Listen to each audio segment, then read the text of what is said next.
berkesudahan.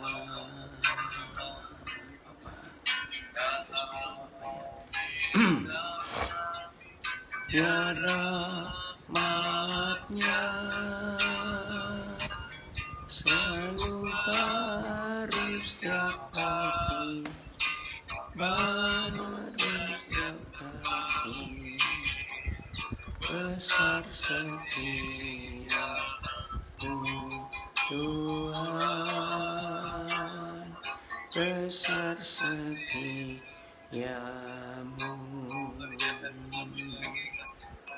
Kasih Tuhan tak berkesudahan,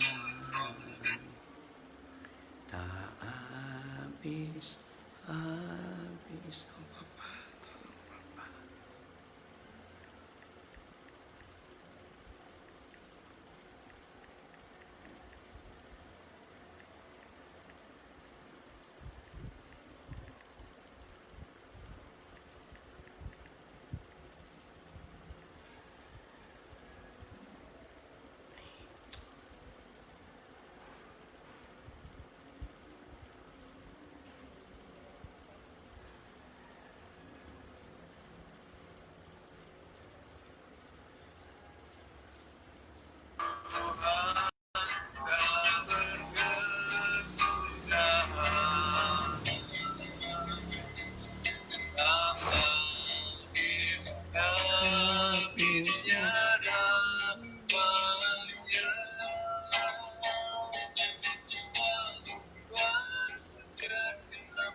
Kasih Tuhan tak berkesudahan.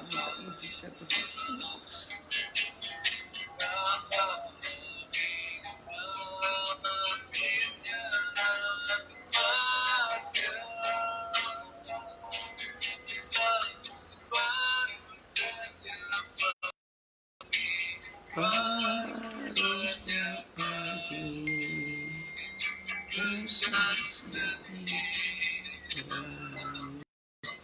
Tuhan, besar setiamu.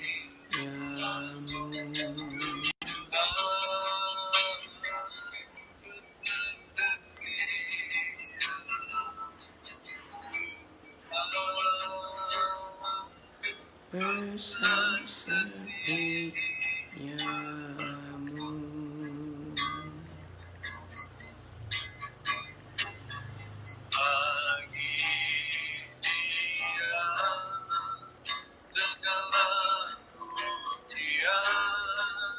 Hormat serta syukur kekal selamanya bagi Dia.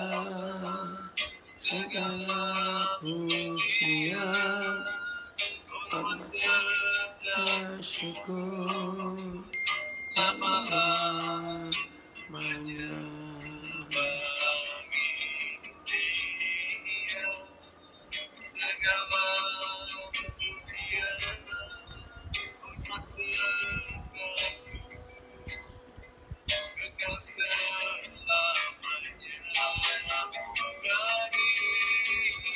Yesus, segala pujian, hormat serta syukur kekal selamanya bagi Dia.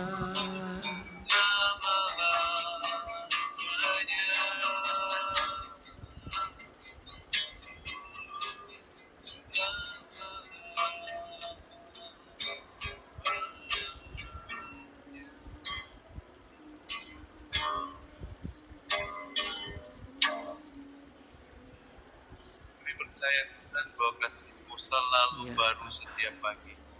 dalam segala keadaan apapun yang kami alami. Dikasih Terima kasih. kami ya Tuhan. Karena itu ya, segala pujian kami jadikan kepada Tuhan. Hari ini Tuhan kami bersyukur Tuhan Yesus karena kebaikan Tuhan, kekuatan selalu melindungi kami, kuasa-Mu menopang kehidupan. Terima kasih Tuhan, Tuhan terus memberkati kami, makin diberkati, jadi berkat Tuhan. Nama-Mu dipermuliakan, berkati Bapak Daniel yang Tuhan ini Tuhan siapkan, diberikan, Tuhan juga memberkati, demikian juga hari ini yang bergabung bersama Tuhan, semua sama-sama diberkati, kami boleh menjadi. Terima kasih Bapak, baik dimanapun kami berada. Pujilah Engkau Tuhan, Engkau selalu.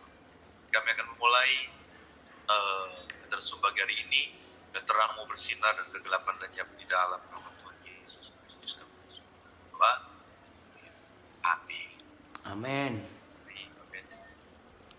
Ya, shalom buat semua. Shalom Koden. Shalom. Ya. Bagaimana hari ini? Luar biasa. Tuhan hebat. Katanya dari pagi tadi ya Koden, dari setengah. Iya. Waduh, sudah 4 sesi. Jadi ada yang Amerika minta fellowship mahasiswa Indonesia. Lalu guru-guru gabungan dari beberapa sekolah pagi-pagi mereka. Wah, luar biasa. Senang sekali. Itu sudah gitu Koden urusan dengan tim yang di Kalimantan Barat di Singkawang. Ya, ada gedung TK PAUD kita yang harus diberesin dengan bank. Puji Tuhan semuanya baik. Tuhan atur luar biasa. Ya. Udah siap semua belajar? Sudah berapa orang yang gabung? Kalau mesin itu Kalau mesin gimana? 15 Koden. Kenapa kalau mesin? Kalau mesin Koden ini pakai tenaga. Kalau mesin pakai tenaga kuda ini Koden. Oh. Bener loh, Koden juga sampai heran. Ya, kemarin juga sampai malam. Ya. Gila tenaga kuda. Tenaganya Roh Kudus. Tenaga Kudus. Oh ini, Iya, kita saudaramu. ngikuti kemarin Koden. Oh ngikuti ya. Aduh. Daud milenial. Oh, keren sekali. Ya ini anak-anak Koden yang dari Amerika, yang dari New York. Oke. Ivan kamu dengar ya, dari semua saudara ngikutin tadi ini. Oke. Baik. Udah siap belajar? Kemarin ada satu anak yang dari Subang, dari orang dari Subang. Oke, siap Koden. Ya, kemarin ada yang dari Subang ngikutin. Dia bilang, wih, kalau dilihat-lihat katanya ya ini kemuliaan untuk Tuhan. Selama COVID-19 katanya pendeta paling aktif yang Zoom terus. Cuma Koden katanya, masa? Oh itu Aan itu lihat tuh bilang. Ya, siap belajar semua ya? Oke, kita siap belajar. Ya. Maaf, oke. Ya, kita belajar sekarang. Nah, kita hari ini ya hidup yang berjalan dan dipimpin oleh Roh Kudus. Nah, yang unik dalam hidup kita harus mempercayai fakta ini. Ya, saya beri pertanyaan dulu kepada saudara. Ya, pernah berapa kali saya tanya, ya kalau ingat puji Tuhan, kalau lupa hari ini diingatkan. Antara kita dengan binatang, siapa sebetulnya yang perlu dipimpin, perlu dituntun, dan perlu pemimpin? Ya jawabannya ada 2, 1 secara logika dan 2 secara fakta. Saya ulangi lagi, antara manusia dan binatang, siapa yang perlu dituntun, siapa perlu dipimpin, siapa perlu pemimpin? Ya, 1 jawabannya secara logika, 2 secara fakta. Ngerti ya pertanyaannya? Ya, 1 pertanyaan tapi 2 jawaban. Ayo yang lain mulai nulis di IG, di Facebook, di Zoom. Ayo, manusia atau binatang yang perlu dituntun, perlu dipimpin, dan perlu pemimpin. Logika dulu. Ayo, mana jawabannya? Secara logika binatang, Koden. Iya, secara logika pasti binatang. Iya nak, ini anak saya dari. Dia manusia. Tapi secara fakta ternyata manusia. Oke, terima kasih Hengki. Makasih anak saya dari Kalimantan Tengah, dari Palangkaraya. Nah, saudara, kalau kita melihat ini kan aneh. Secara logika harusnya binatang perlu pemimpin, perlu dituntun. Tapi faktanya tidak. Maka itu saya pernah katakan, yang ada pilkada, yang ada pemilu bukan di dunia binatang, tapi di dunia manusia.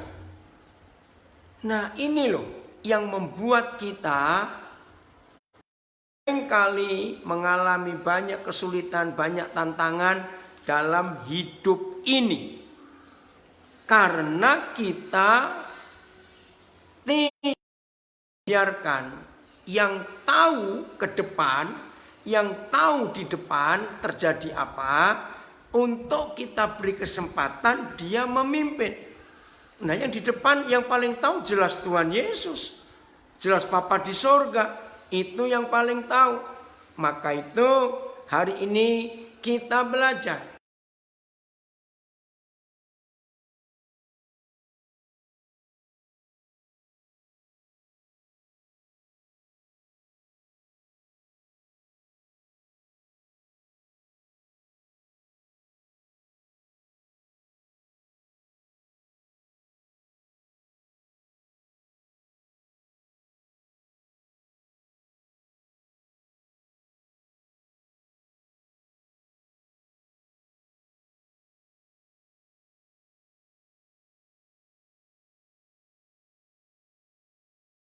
Betul-betul. Ya. Yohanes 16 ayat 13. Yang di Facebook, Tuhan tolong supaya nggak ada gangguan sinyal ini Tuhan, kami minta kuasa-Mu dinyatakan. Yohanes 16 ayat 13. Tetapi apabila Ia datang, siapa Dia? Yaitu Roh kebenaran. Ia akan memimpin kamu, akan menuntun kamu ke dalam seluruh kebenaran. Nah ini hebat, ke dalam seluruh kebenaran.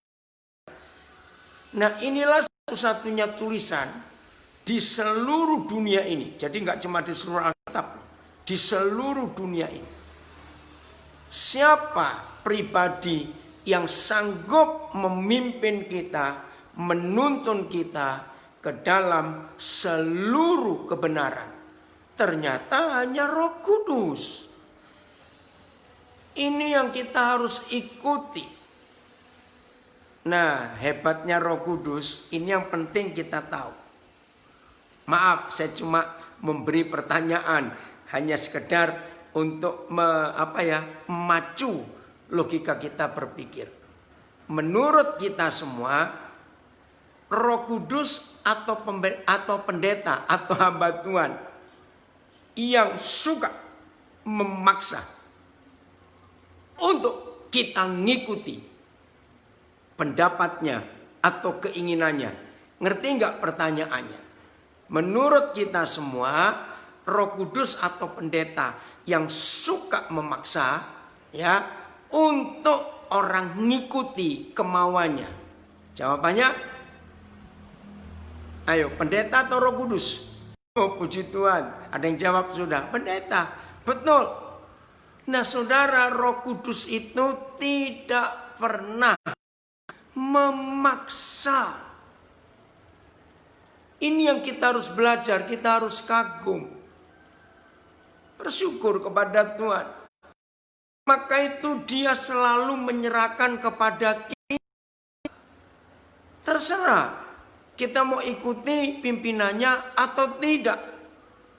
Nah ini masalah terbesar dalam hidup kita berjalan bersama dengan Roh Kudus. Yaitu kita bisa berkata tidak kepada pimpinan dan tuntunan Tuhan. Saya ulangi, saudara dan saya bisa berkata tidak atau menolak tuntunan pimpinan Roh Kudus dalam hidup kita. Nah, di sini kita melihat kalau sampai ada di antara kita yang tidak sungguh-sungguh hidup di dalam konsep kebenaran ini, maka kita akan tersesat. Kita nggak tahu jalan kita kemana, karena memang kita nggak tahu ke depan itu ada apa. Maka itu kita perlu bergantung penuh kepada Yesus, selalu menanyakan, selalu memberi kesempatan. Dia menuntun kita ke arah yang dia tahu dan ke arah yang dia mau. Coba catat dua hal ini. Kita mengizinkan Roh Kudus sebebas-bebasnya menuntun kita, memimpin kita ke arah mana yang dia mau dan ke arah mana yang dia tahu.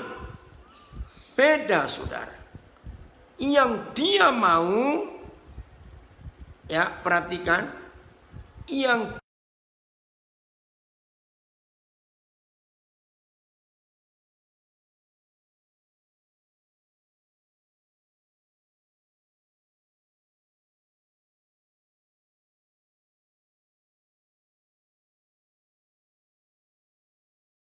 mau, ya, yang Roh Kudus mau, yang Tuhan mau, selalu bertolak belakang dengan yang kita mau.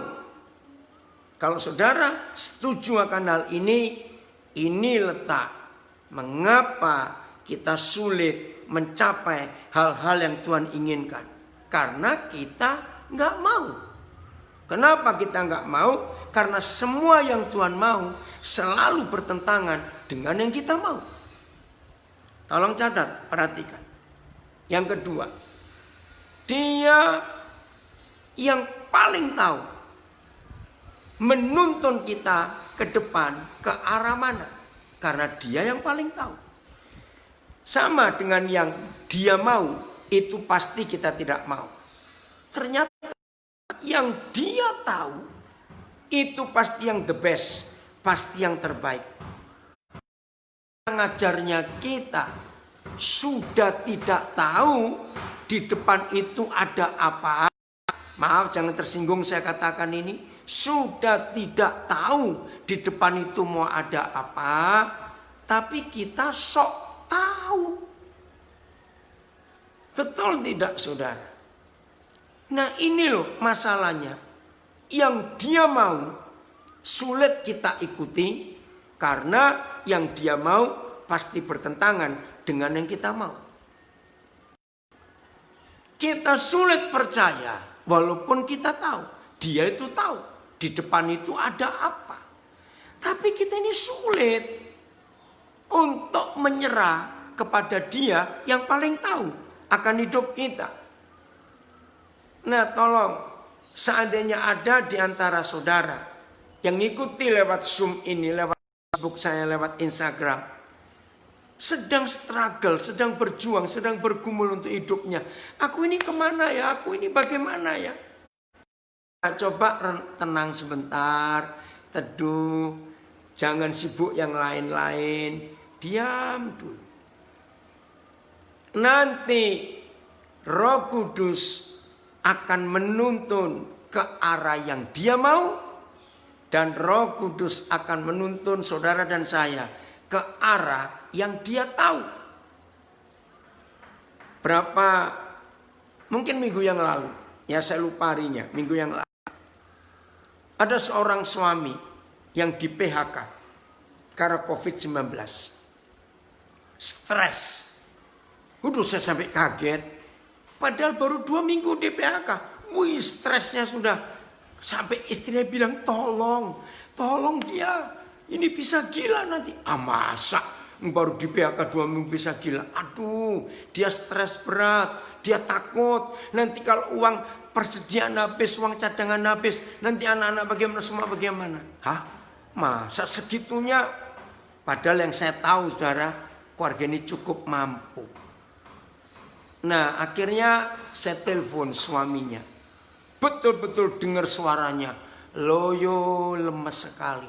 Saya ngajak dia tertawa. Gak bisa. Habis masa depannya. Gelap melihat ke depan. Jadi konsepnya itu pokoknya uang. Gaji. Pendapatan. Tiap bulan rutin. Itu baru dia tenang. Nah ternyata sulit loh saudara memberitahu orang tentang yang maha tahu. Itu ternyata sulit. Kenapa? Karena kita terbiasa dalam hidup ini selalu melihat fakta. Maka itu istilah Thomas itu betul. Aku gak percaya kalau dia bangkit. Sebelum aku cucukkan jariku ke tangan dengan bekas lubang paku. Ih, sombong betul. Enggak begitu. Nah, saya yakinkan dia sulit. Pokoknya dia bilang habis. Habis harapanku. Saya bilang aduh pada dia ini orang Kristen. Suka belajar firman. Tapi di PHK dia habis. Apalagi perusahaan berkata belum tahu kapan bisa bangkit lagi perusahaan ini. Saja sampai kapan kami bisa panggil saudara-saudara semuanya. Ya ampun. Nah inilah harapan yang salah. Akhirnya saya tegas pada dia. Saya marah pada dia. Ya, saya bilang terus mau apa? Saya bilang begitu. Mau cari gaji yang sama seperti itu? Pokoknya saya yakinkan. Nah, istrinya semangat. Istrinya luar biasa. Terus saya bacakan ayat. Ya, saudara boleh lihat itu. Pengkhotbah 9 ayat yang ke-10. Saya suruh baca. Tadinya ogah-ogahan. Jawabannya, ya saya tahu paling-paling firmannya begini, paling-paling firman begitu. Aduh ini loh orang sombong itu sudah nggak tahu, ditunjukkan nggak mau tahu. Oke saya bilang, jujur, kalau kamu memang pernah baca ayat ini sebelumnya, ya Koden minta maaf. Tapi kalau kamu belum tahu, harus rendah hati. Akhirnya dia baca. Saudara, begitu dia baca, dia melawan. Apa artinya ayat ini buat saya? Nah, saudara yang belum tahu silakan buka. Ya, Pengkhotbah 9 ayat yang ke-10. Itu ayat yang saya selalu pakai untuk menolong banyak orang yang sedang buntu di depan ini mau apa dia nggak tahu. Begini firman Tuhan dalam Pengkhotbah 9 ayat yang ke-10. Segala sesuatu yang dijumpai oleh tanganmu, segala sesuatu yang dijumpai oleh tanganmu, kerjakan itu sekuat tenaga. Sebab tidak ada pertimbangan, tidak ada ide di dunia orang mati. Oh, saya sudah memakai ayat itu puluhan tahun. Dan menolong banyak orang ketika stres. Apalagi di masa COVID-19 ini. Jadi kalau saudara sedang bingung mau apa nggak tahu, pakai Pengkhotbah 9 ayat 10. Itu yang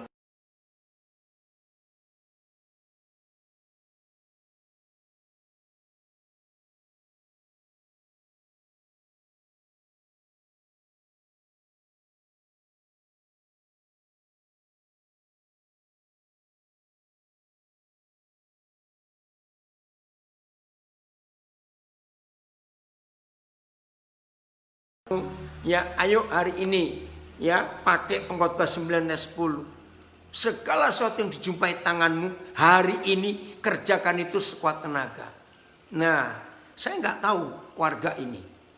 Ya, maksudnya yang dikerjakan. Ketika istrinya mendengar suaminya baca ayat itu, ada sesuatu yang saya dengar seperti surprise. Nah, tiba-tiba Roh Kudus ingatkan, kamu coba tanya. Hari-hari COVID-19 ini istrinya punya apa yang dikerjakan tangannya. Senang sekali. Ternyata 5 bulan ini istrinya itu jual masakan online. Nah kebetulan istrinya suka masak. Nah bulan April yang lalu mundur lagi. Nggak tahu bagaimana istrinya dalam tanda kutip iseng. Masak sesuatu dan dibagi ke teman dekatnya. Wow, mereka berkata ternyata masakanmu enak. Wah, nggak enak dong kalau aku minta lagi. Mau nggak? Kamu buat, aku beli. Nah ternyata nggak cuma satu orang ini, temannya yang lain juga bilang begitu. Aku juga mau beli karena masakanmu enak. Nah sejak April saudara, ternyata bisnis kuliner istrinya ini cukup maju. Nah ini loh, sombongnya laki-laki. Sombongnya laki-laki, maaf. Maka itu saya sering berkata, banyak suami, banyak pria. Dengar ya, makhluk yang paling sombong itu bukan burung. Makhluk yang paling sombong sedunia itu namanya laki-laki. Ngaku ayo. Maka itu tolong para istri, tolong. Bukan meminta macam-macam loh ya. Tapi ini konsep, hargailah suami. Maka itu kenapa Tuhan berkata hormati. Begini loh para istri, para perempuan dengan laki. Saya enggak mungkin. Pokoknya semua laki-laki itu sombong. Ini ada yang komen. Saya enggak Pak, enggak mungkin. Yang namanya laki-laki itu semuanya sombong, angkuh. Begini bedanya, ya bedanya. Perempuan kalau ditegur, ya, aduh, ya udah. Terus nangis. Iya, sorry. Tapi kalau laki-laki begitu ditegur, muter. Cari alasan dulu. Nah, itu laki-laki. Itu salah satu. Maka itu kalau ada istri tidak menghargai suaminya, begitu apalagi maaf yang punya pembantu ya, di depan pembantu, di depan orang lain. Maka laki-laki itu nggak bisa terima harga dirinya dijatuhkan. Maka itu tolong para istri, lindungi kami. Maaf ya. Nah begitu saya tahu istrinya ini punya bisnis yang cukup menjanjikan dengan jualan itu. Nah langsung saya berkata kepada si suami. Jadi yang di depan tanganmu, yang kau jumpai di tanganmu hari ini, yaitu bisnis istrimu. Ayo mulai hari ini. Jangan mikir soal PHK, sudah selesai. Kita tunggu nanti. Sekarang kamu bantu istrimu. Ayo buat foto-foto bagus. Minta anak-anak juga di rumah buat foto bagus. Masukkan, upload. Nah kebetulan suami ini cukup hebat juga soal komputer, soal desain. Nah masukkan. Terus saya tambahkan juga besok pagi-pagi antar istrimu untuk belanja. Masakan itu bantu kamu motong-motong. Wih, saudara ternyata ketahuan. Dia marah. Aku laki-laki suruh bantu belanja, suruh bantu ke dapur. Bilang stop dulu. Maaf ya saudara, seringkali sudah nggak punya apa-apa kok masih gengsi.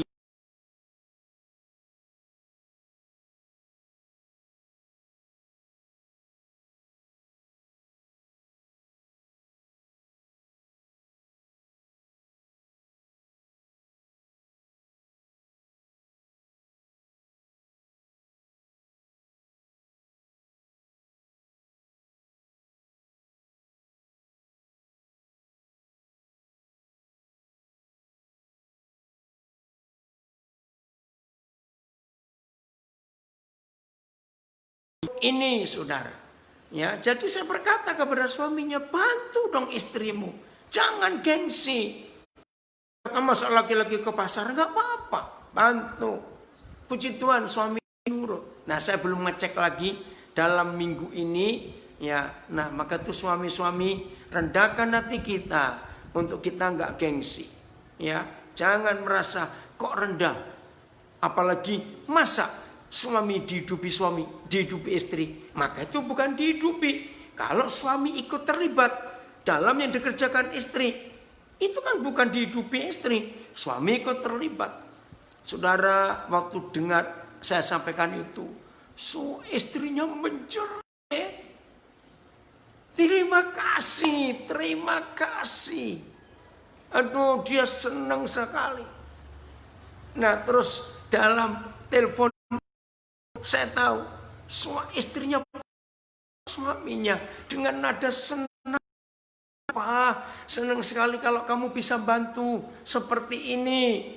Nah, saudara, inilah yang Tuhan inginkan atas kita dalam hidup ini. Yang segala sesuatu yang dijumpai tanganmu untuk dikerjakan sekuat tenaga, kerjakan itu. Jangan tunggu yang belum ada.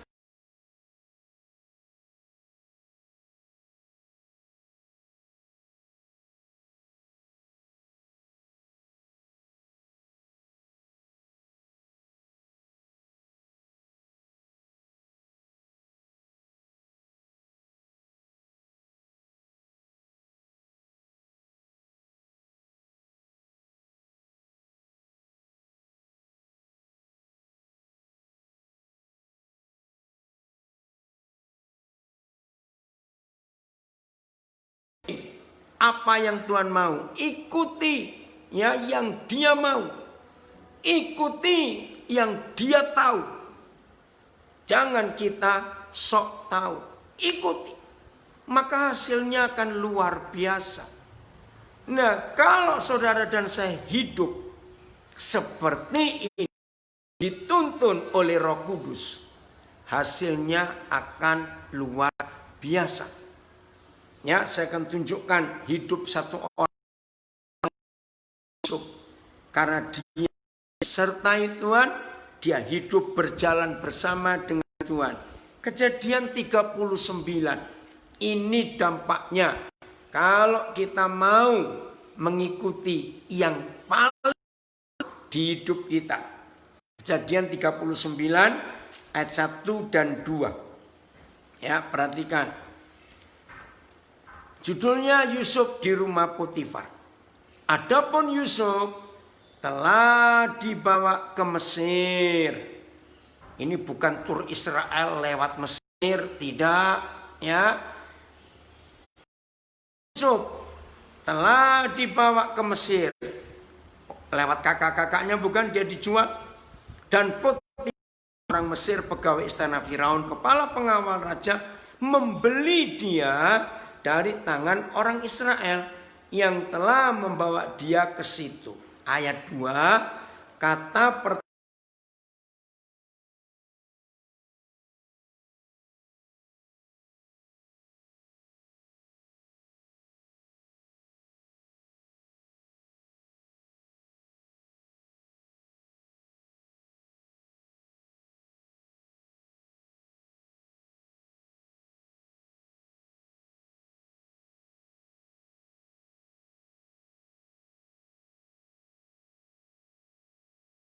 Ini yang penting ya, tetapi kata pertama ayat 2 Kejadian 39, tetapi berarti keadaan yang bertolak belakang dari fakta yang dihadapi Yusuf. Maka itu hidup dalam pimpinan Roh Kudus, hidup berjalan bersama Roh Kudus. Yang tidak enak pun jangan ditanggapi dengan yang tidak enak. Dengar kalimat ini, kalau saudara dan saya hidup dipimpin oleh Roh Kudus, dituntun oleh Roh Kudus, jangan saudara merasa kecewa, kok tidak enak, kok begini, kok begitu. Jangan dulu. Ikuti saja. Maka ada satu keadaan yang bertolak belakang dari yang tidak enak itu, tapi yang kita belum tahu.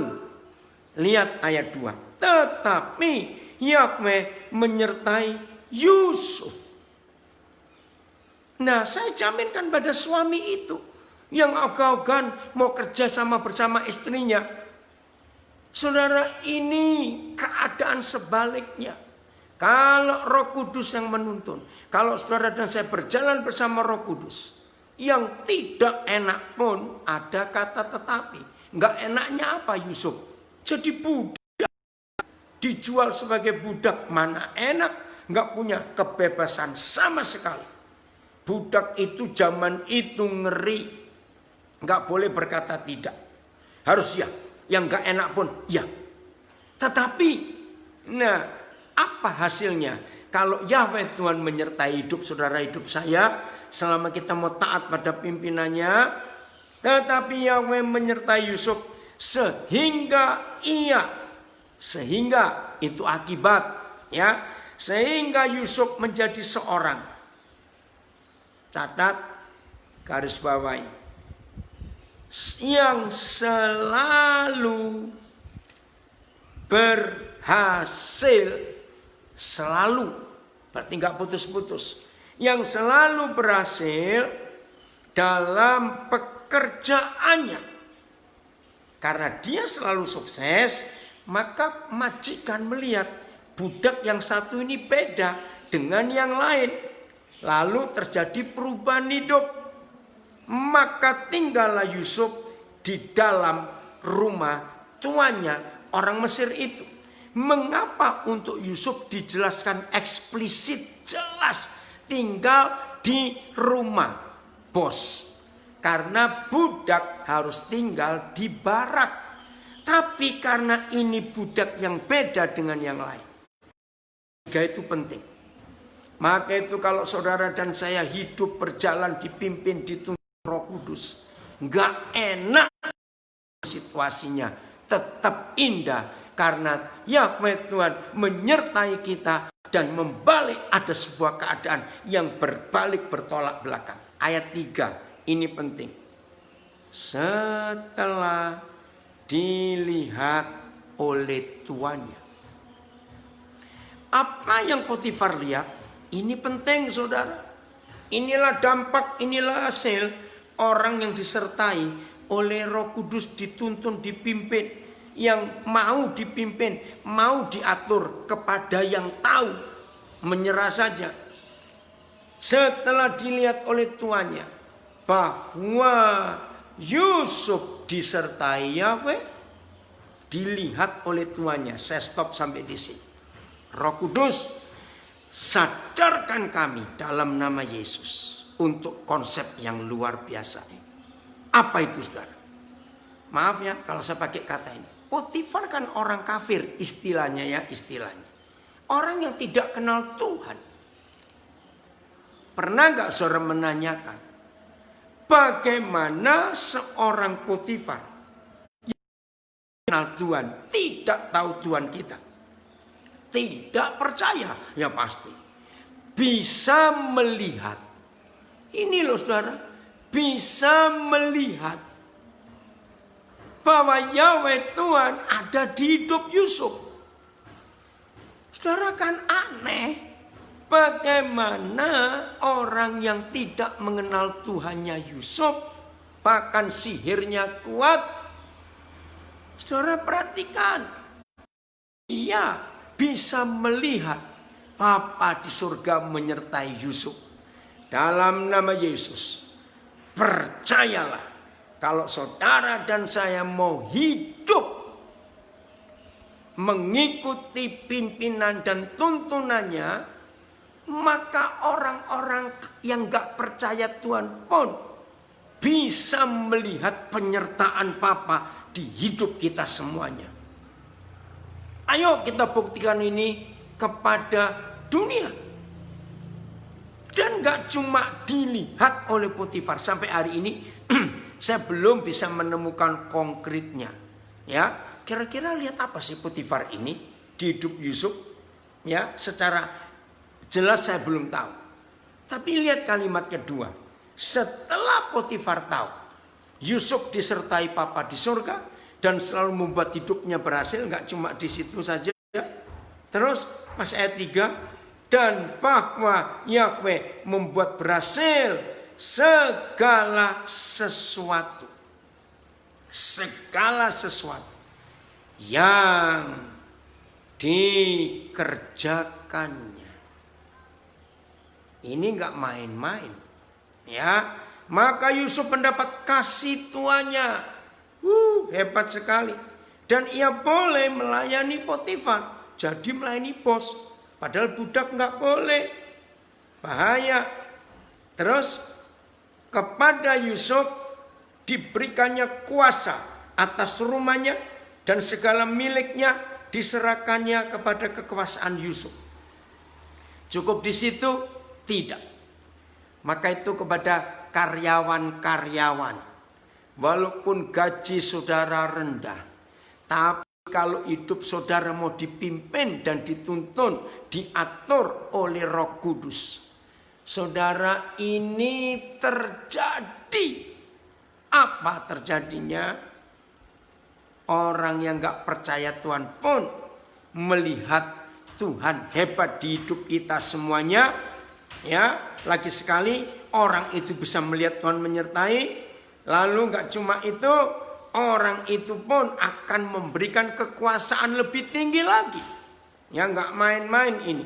Segala miliknya diserahkan pada Yusuf. Ayat 5.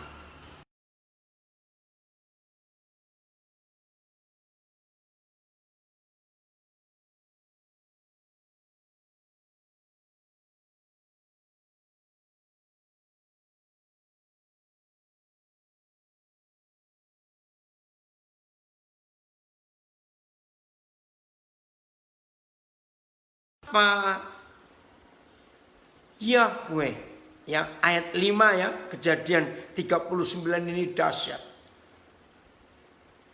Sejak Potifar ya memberikan kuasa dalam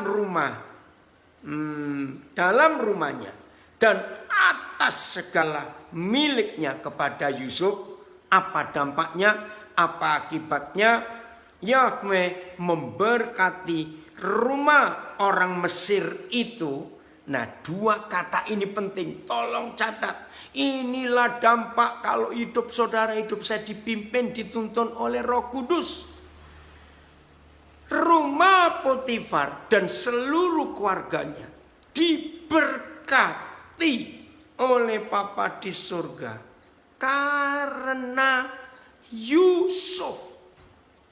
Jadi saudara dan saya yang hidup dipimpin, diatur, dikuasai, disetir, ditaklukkan oleh Roh Kudus, maka orang-orang gak percaya Tuhan pun di sekitar kita akan diberkati Tuhan dimanapun kita berada. Sekalipun orang itu gak percaya Tuhan, tolong catat ini saudara. Gak main-main ya. Nanti baca terus, ya memang setelah itu setan gak suka. Tapi Tuhan izinkan istri Potifar cari masalah.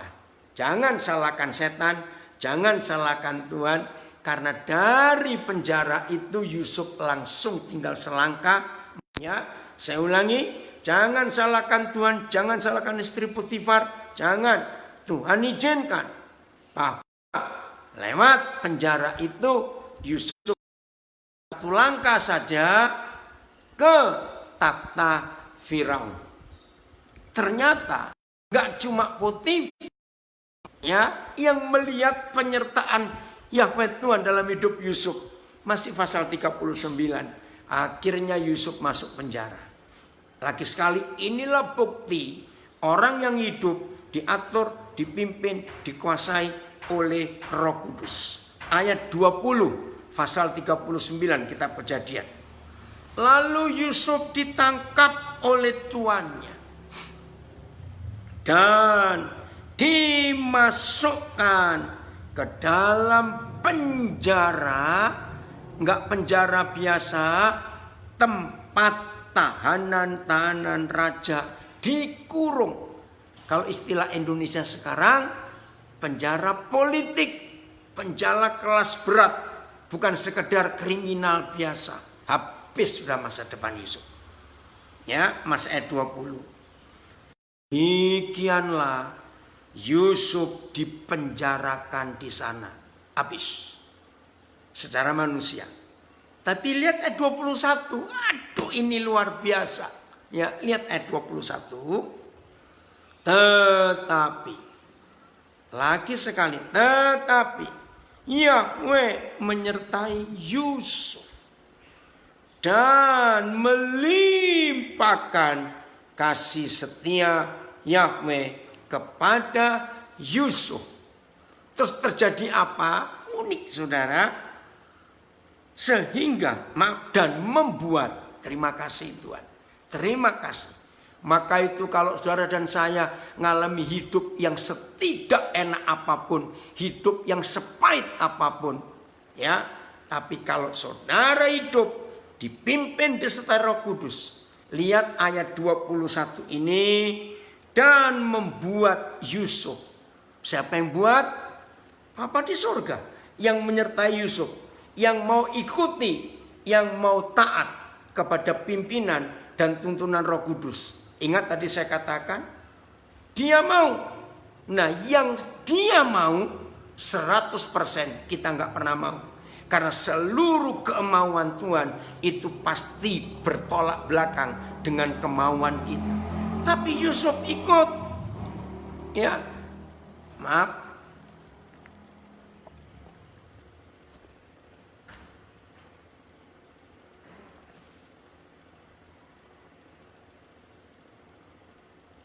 Oh.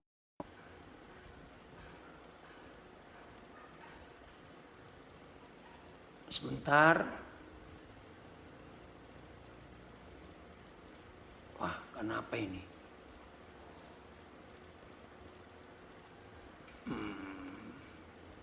Maaf, Facebook saya ada gangguan. Sebentar ya. Saya coba ganti. Maaf.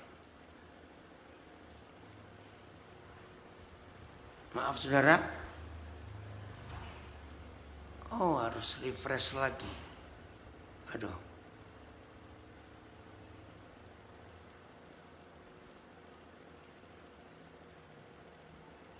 Ya udah. Maaf, Facebooknya ini ada gangguan.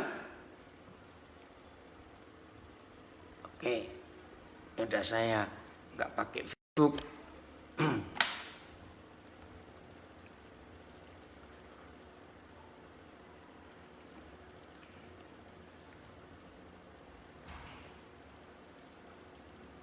Jadi kalau kita lihat hidup Yusuf ini, semua yang dialami sangat tidak enak.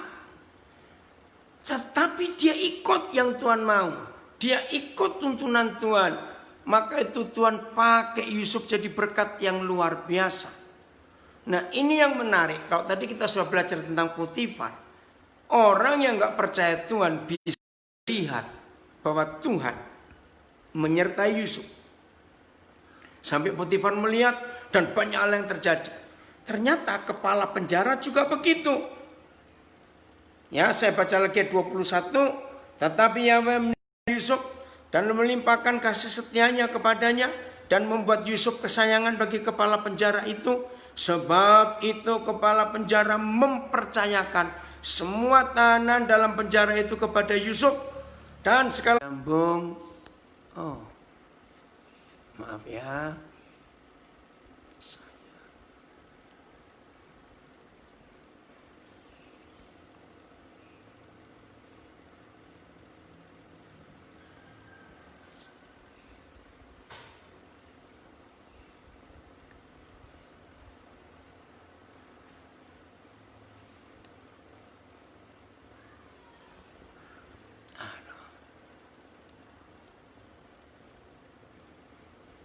Ya udah, maaf. Masih ada gangguan Facebooknya. Ya, sebentar.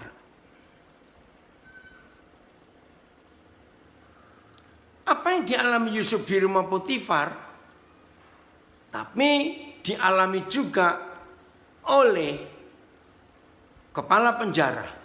Ya, saya masih baca pasal 39 ayat yang ke-23. Sama seperti yang dilihat oleh Potifar. Ya, Kejadian 39 ayat 23.